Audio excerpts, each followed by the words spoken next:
کچھ افراد سفر حج پر نکلے. لبیک اللہم لبیک لبیک. ایک مقام پر ان کے قافلے کا ایک آدمی فوت ہو گیا.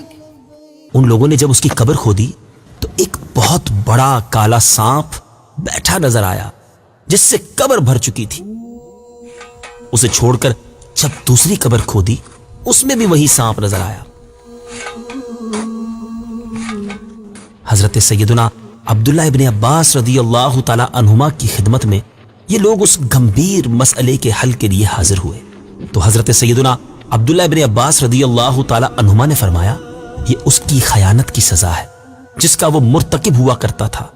اسے ان دونوں میں سے کسی ایک قبر میں دفن کر دو.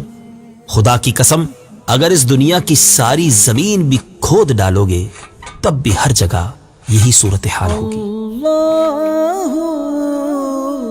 بالآخر لوگوں نے اسی سانپ بھری قبر میں اسے دفنا دیا. واپس آ کر اس کا سامان اس کے گھر والوں کو دے دیا اور اس کی بیوہ سے اس کے اعمال کے بارے میں دریافت کیا تو اس نے بتایا کہ یہ کھانا بیچتا تھا اور اس میں خیانت کرتا تھا.